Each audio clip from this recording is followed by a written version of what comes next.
What if the healthy food rules you follow every day are actually doing more harm than good? Well, that's the view of Priya Tew, a leading UK-based dietitian. Today, she'll share the hidden signs of disordered eating that many of us are living with without even realizing it, making it harder to maintain a healthy weight and causing things like food cravings. So we're attaching morality to food. Now, how can you be a bad person because you've had a biscuit? Some of what you'll hear today is going to feel completely different from the wellness advice you see on social media. This is one of the persistent nutrition myths that's out there. We're going to explore the red flags to watch for, the risks, and most importantly, the evidence-based way to eat for a truly healthy, happy lifespan. So rather than thinking, what am I going to cut out?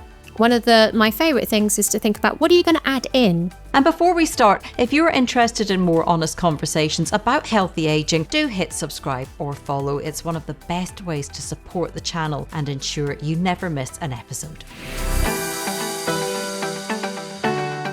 Priya, thank you for being here today. I want to start by asking you to explain what disordered eating is, because I suspect it may be more common than we think. Absolutely. I think disordered eating sits in this really grey zone. So it's in between normal eating and an actual diagnosed eating disorder. And it can include behaviours like restricting your diet, rigid food rules, labeling things as good or bad, skipping meals to compensate because you're going out for dinner or you ate differently the day before, overeating because you've restricted perhaps all day. You get home, suddenly you're really hungry and you start raiding the cupboards, or that feeling that you need to earn food through exercise. That's another really, really common one. And these patterns don't always meet the diagnostic threshold for an eating disorder, but they can be causing real harm to your relationship with food and over time to your body as well.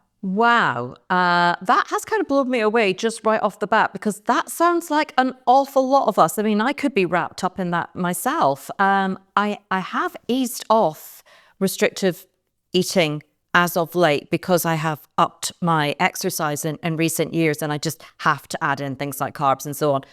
But before that, I would have said I was eating a very low carb diet, thinking that was the right thing to do. And I would have been labeling things bad. In fact, I think we're kind of taught almost these days through some of the health expert messaging to label some things bad. I mean, how does that start to tip into a disorder? What is the difficulty that it's causing us? Well, I think you've just highlighted something that's really key. What makes these things so hard to miss is that many of these behaviors are so normalized throughout our culture. They're even celebrated. And so somebody who is tracking every single macro, who's cutting out food groups, who's feeling intense guilt after eating a biscuit, for example, can be seen as disciplined in our culture rather than someone who's actually struggling. And so the critical thing is what these behaviors are doing to you. So if you are constantly feeling that guilt, that shame, that worry, constantly thinking about food and being preoccupied about your exercise and tracking everything, that's when it starts to tip over into something that's actually having a psychological effect on you and is potentially causing problems. It is interesting because I just recently interviewed the author of a book called Joy Span. She's a gerontologist in the States. And what she identified among the many patients that she'd seen over the years was that she did get a number coming in their 70s who were like, don't worry, I have it sorted. This is my regimen. I don't eat this, this, and this. I am on track for living to 100. And she said very often these people did not go on to have the longer lifespans that they were hoping for. And what she sort of identified was this loss of joy in life that was kind of sapping away at them. I wonder if there's something tied in there. It kind of leads me into this idea of how you would then define restrictive eating, because in many ways, if we are not restricting what we're eating, if we're just eating whatever we want, joyful eating, I am enjoying that biscuit and I am enjoying that cake, and we wouldn't be terribly healthy. So where is the line for you between disordered eating, restrictive eating? And I think that's really one of those questions that people are asking is like, okay, I can't just let myself go. I can't just eat whatever I want. And we can if we start to really tune into our bodies. So the key here is learning what our bodies need. And I think we've lost a lot of the education along the way. So we've lost this information about what actually a balanced diet looks like. And we've been taught this idea that you shouldn't be eating carbohydrates, that you should be perhaps having really high fiber diets, that, you know, you should be cutting all of the fat out. I certainly remember the low fat era. And we've had this long-term cycle of really demonizing one nutrient after another. And it's left people without the joy in food, but also without the nutrients in their diet. So obviously I'm not saying live off biscuits, live off cake, but I am saying that there is a balance where we can put all of these foods in. And so we don't see those foods as bad. We see them as the foods that bring us fun and pleasure. And so we eat those little throughout the day rather than lots throughout the day. But there is really a place for them. And if we're cutting them out and being so super restrictive, it can trigger those binges and those overeating phases that happen at some point in life, for a start. And also it can just mean that people aren't able to socialize, that they're not able to enjoy celebrations, that they're actually not able to find that pleasure that they need. And that is a massive part of our life. In my 20s, it's something I've spoken about before, but I was bulimic in my 20s, and it started through restriction, trying to diet. I had no idea what I was doing back then. I mean, I'm talking about the 90s, when it was all just, you know, cut out fat and eat salads. And of course I was really hungry all the time and craving all the time. And so that restriction absolutely did end up in binging and feeling awful about it, guilty about it.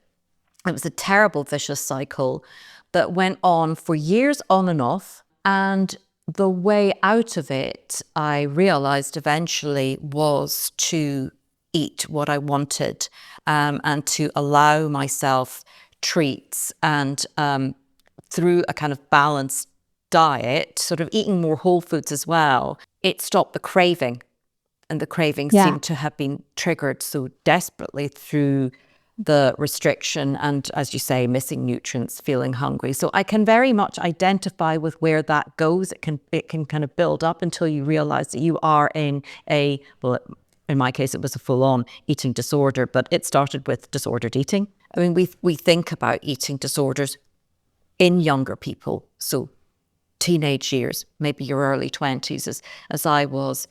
But what is the age range of clients that you're working with? So I work with people across their lifespan. So I have got teenagers, I've got students, and definitely that is what we think about. I think quite often we think of eating disorders, we think those are the key years when eating disorders are coming around. And I think they are more common then. But I've actually got a whole load of women in midlife. And I've been really noticing this is a growing and growing area where people are starting to reach out and say, actually, I've been struggling for 40 years and I've never had any help. And I've never even really known what to do about it. I've noticed that there's maybe some struggles going on and I've managed to get through life. I've done really well at my job. I've actually had children. I've been a mum. You know, I've done all of the things.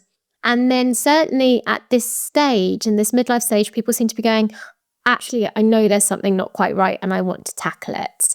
So I think that is a really growing area where people are starting to think about their health and their food and the longevity of life.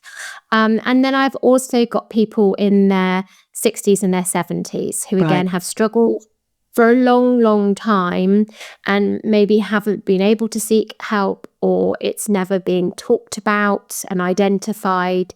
So I think when we just think about eating disorders happening in teenage years, well, that is important that we focus on there, but actually it happens across the lifespan. And people can have been struggling for a very, very long time and it's never actually been identified, or they've never had the right support. And is a typical pattern that you're seeing in those from sort of midlife onwards who've been struggling for some time, that they have been trying to cut out major food groups. They've maybe been influenced by what they're seeing on social media.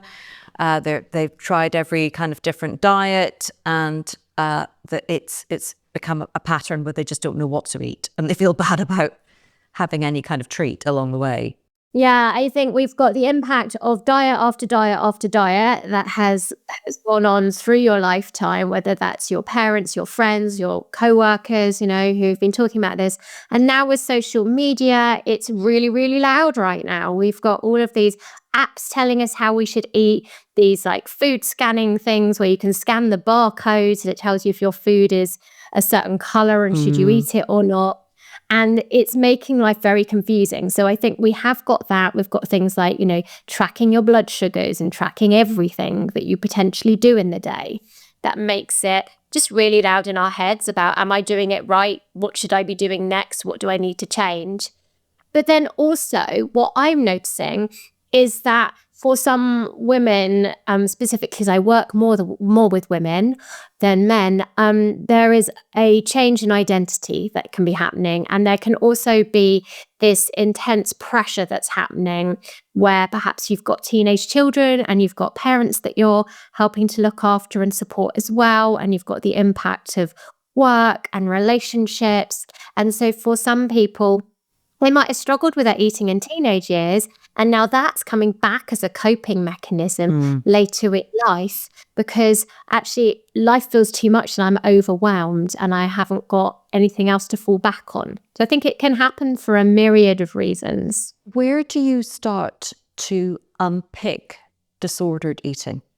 Wow. I mean, that really depends on the person. I tend to start by just asking somebody how they view food now.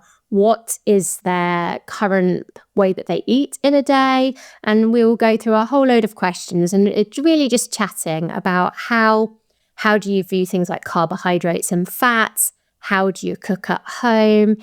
What do you think about certain food rules that people can commonly have? And I find through conversation that you do start to unpick. With my dietitian head, I can kind of go, oh, light bulb here. Oh, there's something going on here. But I do find that with a lot of people, they have an idea that there isn't something quite right. That's why they've come and they found me in the first place. And I think one of the benefits of social media is it can start to highlight not only, the negatives, but it can start to highlight, oh, actually, maybe I should be looking out for these little light bulb things. Maybe these are the red flags, but show me that my relationship with food isn't quite where it should be. I think probably quite a lot of people watching and listening, because I have an audience who are interested in optimizing their healthy lifespan, who are going to say, I cannot believe that the suggestion is we start eating things like biscuits and cookies and chocolate that, I managed to cut out years ago. And why on earth would I reintroduce that? That's going to, spike my blood sugar levels. It's going to set me off on a pattern of ill health.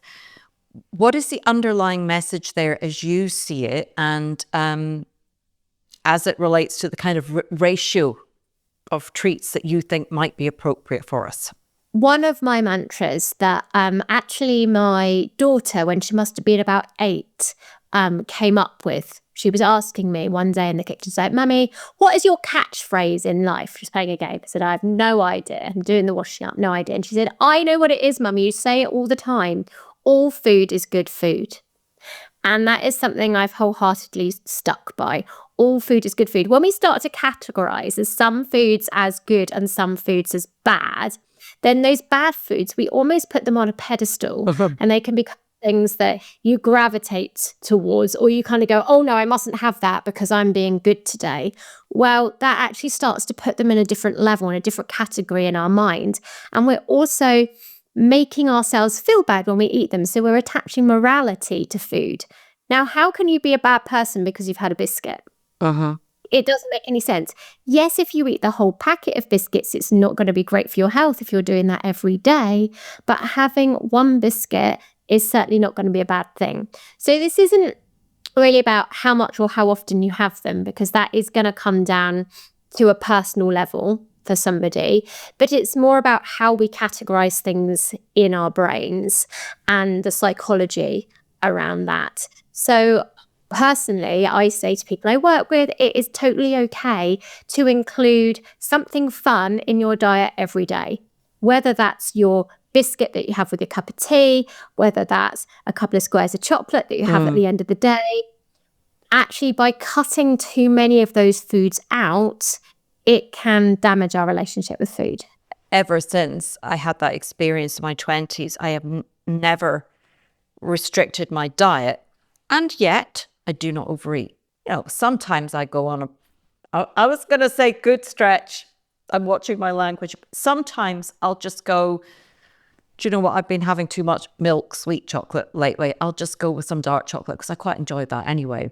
Another day, it may be if I've bought milk chocolate for my son, I'll have a couple of bits of that. It, as you say, de-glamorizes the stuff that otherwise sits out there in our minds. Like, oh, I will never be able to have that donut. And that donut looks so good. That's all I can think about is that donut. How do I get to that donut? I don't want to glamorize how clever somebody is to have this meticulous diet. But is it your experience that that is possible when we watch the biohackers on social media who have, cut out X, Y, and Z and are just lean, mean fighting machines at 65 or whatever, whatever they're portraying? Is that also possible? I think for a very small subset of the population, it could be possible because we're all different and there's definitely a spectrum of us, but I'm talking to the majority of people here.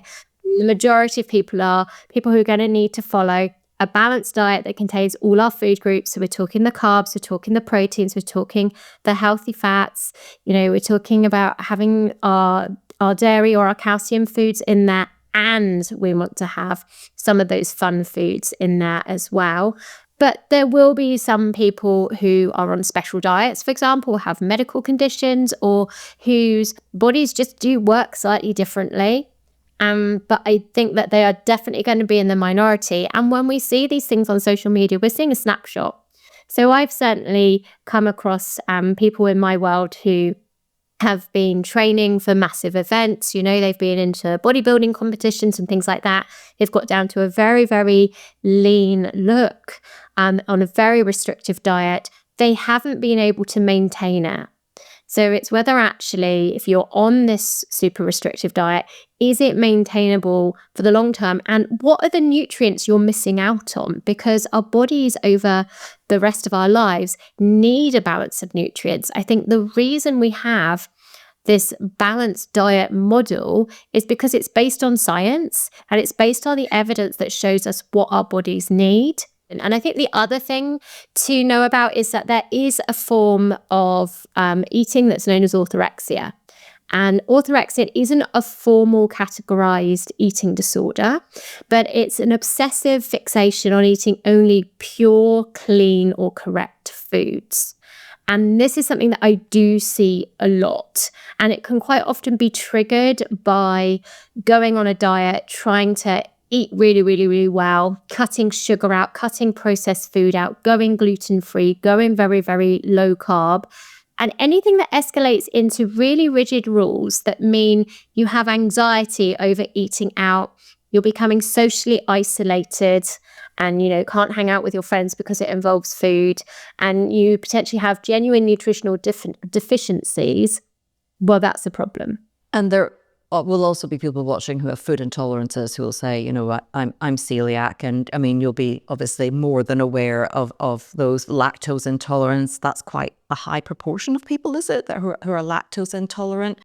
Presumably you're saying, what is the healthy range for you given your particular condition? Absolutely. I also work in gastrointestinal diseases. So I work with people, for example, who have IBS. And yes, there will be people for whom we have to tailor their diets. So they might not be able to eat wheat, for example, or lactose. So I'm not saying that you eat foods that cause you problems, but for those people, as a dietitian, I would still be saying, right, let's find things that don't contain that, but still provide all of your food groups and all of your body's needs.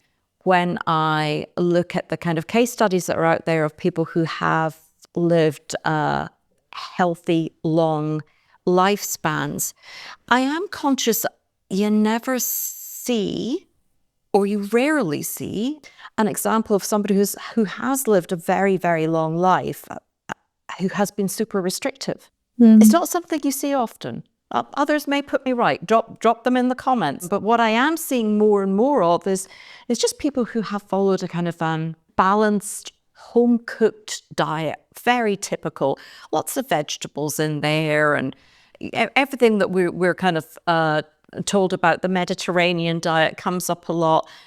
That seems to be on display time and time again when we are seeing in the media these people who are being celebrated for living kind of long, healthy lifespans. Is that a pattern that you've also noticed? Oh, absolutely. I think in a world where we can perhaps be focused all the time on speed, we can sometimes get drawn into relying too much. I'm not saying processed food or ultra processed food is a bad thing and we shouldn't ever have it, but we can sometimes get drawn into relying on that too heavily rather than cooking from scratch. And we know that some of the most robust evidence we have around diets comes from the blue zones, for example. So, people who have been tracked over decades, and the consistent message is a predominantly plant-based diet. That doesn't mean you don't eat meat, but we eat plenty of plants and vegetables and legumes and whole grains and fruit, with moderate amount of fish and white meat and small amounts of red meat potentially, if that's something that you enjoy, with some dairy, and having low consumption of ultra-processed foods, along with things like olive oil as your primary fat source and nuts and seeds. Eating in this way is definitely a way that we have got proof works. It is proof that's backed up by very large-scale studies. I mean, we have the luxury in this country of having access to the biobank through our National Health Service. So lots and lots of health records that can be examined, and this does seem to come through. I wondered what brought you into this area, this specialism. I would actually say it found me. So I'm somebody who trained as a dietitian and then wasn't quite sure what I was going to do, and just ended up stumbling into eating disorders. I worked in the NHS and actually really found a love and a passion for helping people understand their relationship for food, bringing that compassion and that empathy. And so now I work in private practice, and I've continued doing this, and it's the majority of what I do is really supporting people heal their relationship, find more peace with food, and also work out what does that balanced nutrition look like for you from day to day, because as we've already said, it is going to vary from person to person. So I personally think it's an amazing thing to be able to do, but it's not for everybody, I can say that. And I mean, you do quite a lot on Instagram. What kind of feedback do you get? I mean, I loved your Easter content actually, because you were like, don't bother looking for the low sugar chocolate eggs. If you're gonna have an Easter egg, just for goodness sake, have the egg. Again, probably because in just having the egg, it takes the allure out of, the real deal when you're having the low sugar one that's, What is the reaction when you put out a piece of content like that? Actually, normally quite positive. I think people can be surprised and can be like, well, how can I eat chocolate? That's not balanced. And they can be surprised that a dietitian is saying these types of messages. But I think it's important that we bring reality and we actually show that, it is normal to eat foods like chocolate. So I eat chocolate every day, but I'm only eating a couple of squares of it. And the rest of my diet is very much made from scratch. I make my breakfast, my lunch, and my dinner at home. So therefore, it's okay to bring in something that's ultra processed on a small scale every day. So I think Instagram for me is really a platform where I like to share reality and I like to share truth and I like to bring common sense nutrition rather than some of the things that we see that are really science taken to the extreme or things that work for one person but aren't going to work globally for people. You know, I will hear people saying, look, I cut out sugar altogether and my joints had never felt better. There is a subliminal thing that goes on with me thinking I really should try to get this to zero in order to optimize my function now I'm in my 50s.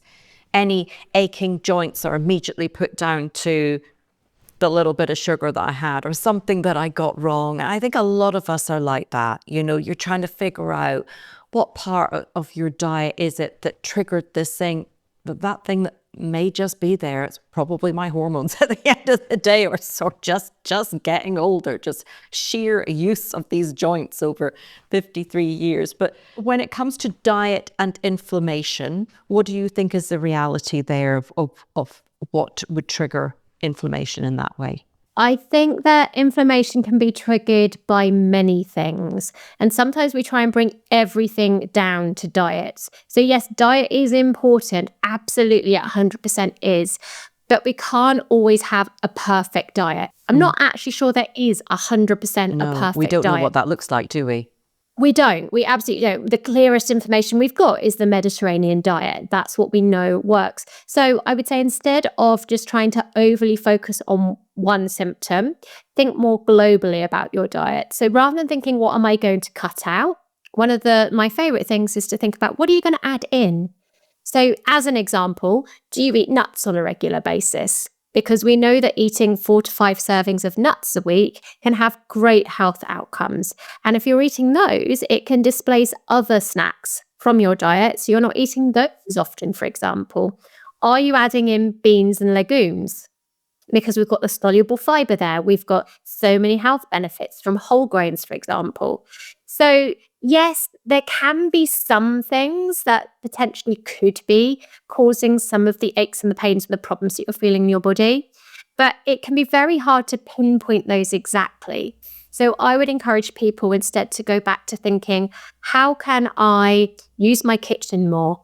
How can I prepare ahead a little bit more? How can I meal plan so I'm really making the most of the food that's available to me? And instead of trying to cut out, what can I add in? Because so often we find in clinical practice that when people add in more plants, they start to find the benefits to things like their gut health. And then that can really help in terms of things like inflammation that you might be feeling in your body. Do you think that we have become too focused on protein in this day and age? And are there risks with very high protein diet? The protein obviously has genuine benefits. It's an important macronutrient for sure.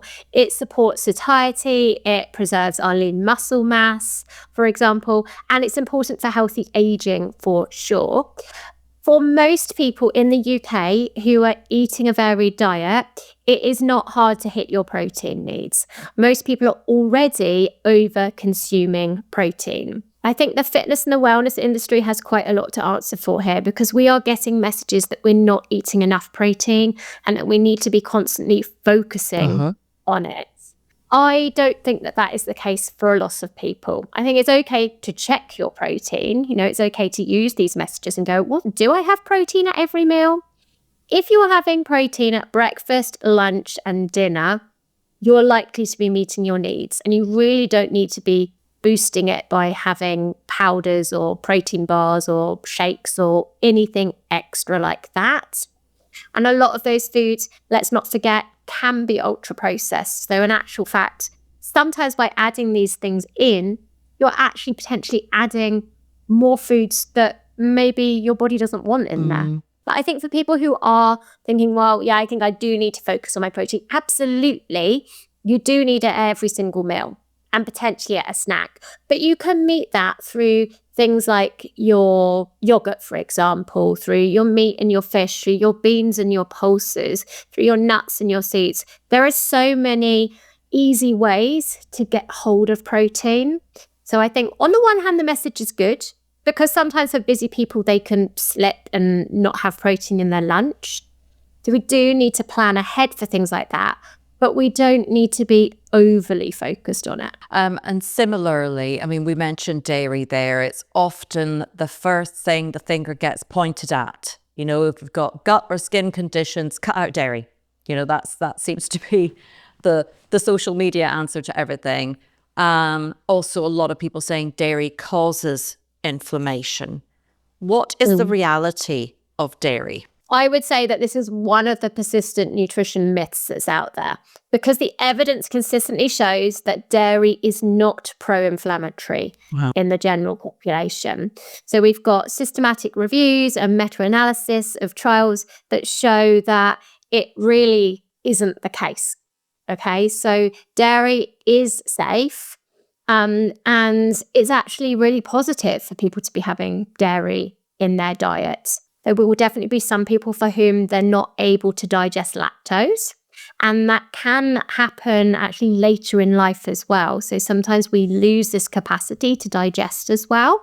So that is something to definitely be aware of. But I think the widespread advice to cut dairy to reduce inflammation is simply not one that's supported by the evidence. And by cutting out dairy, we can be cutting out protein, calcium, magnesium, phosphate, selenium, iodine, like all of these nutrients that we really do need. Having a breakfast that is kind of, it's oats, it's chia seeds, it's nuts, it's blueberries, but I've got the Greek yogurt and the kefir in there for my gut health. But there's just something around keeping you feeling satiated when you add in that mix, and when you have the dairy, the Greek yogurt in there, that's a fantastic thing for keeping me going. When you can have the breadth of foods in those meals, it keeps you going for longer, does it not? Absolutely. You know, something like your Greek yogurt, for example, has got lots of protein in it, depending on the one that you're going for. It's definitely something that can keep people feeling full for longer. But then when you're adding in things like your nuts, your seeds, you're actually making a really lovely balanced plate or bowl there that's nutritionally dense. Yeah. And I think we've got great research on yogurt showing us the benefits of having it. So it's certainly something that I encourage people to include in their diet and not to be worried about. Now, finally, before I let you go, you will be more than aware that we have this new generation of weight loss drugs and injectables. A lot of people going for them now. I mean, I know lots of people who are using them. Do you think this is a good thing for us in society? I think we've got pros and cons here, haven't we? I think for people with significant obesity and related metabolic conditions, then absolutely there is a place for these drugs. They can be transformational for people, and we have got evidence backing them up. They are something that are meant to be used alongside medical support rather than just taking them by yourself. So the idea is that, you are transforming your lifestyle alongside this. It's not some kind of quick fix where you rely on these drugs to do all of the work for you. And I think sometimes that's the problem, is people are only using the injections and they're not making those long-term changes that are going to help them later on. And I think that actually, the fact that you can just buy these so easily over the counter, and the fact that there is so much online about them, is making everybody feel that they should be on them. And it's also causing this conversation that I'm specifically seeing on social media at the minute, is this conversation of saying we should all be shrinking, and it's not okay to be in a larger sized body. For some people, it absolutely is. You can be healthy in any size, shape or body. So when we've got this conversation saying that nobody should be in a large body and everybody needs to be shrinking and getting smaller and smaller, that's when it starts to get problematic.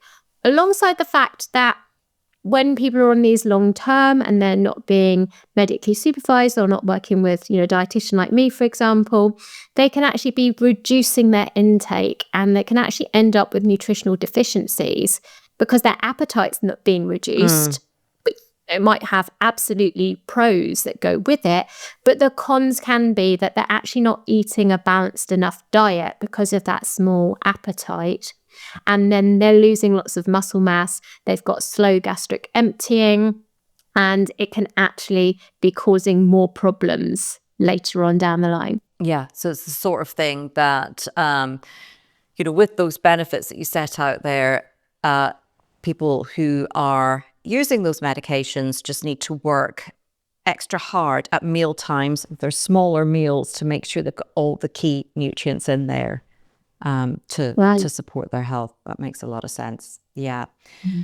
Priya, I so appreciate your time. I'm glad that we made it happen. Thank you so much. Thank you. I hope today's conversation with Priya has given you a new perspective on how we look at food and our health. It's a lot to process, especially when so much of what we're told elsewhere is about restriction. If you found value in this episode, please do give it a like. It really helps reach more people who might need to hear this message. And for those of you who want to go even deeper into our research and insights on aging well, head over to my website, honest.scot. You'll find expanded articles, reviews, and we keep you updated on the latest episodes over there, so they're easy to find. Finally, if you want to see more content from the Honest channel, including behind the scenes short vlogs from me, just click join below this episode. But for now, thanks for watching, and I'll see you next time.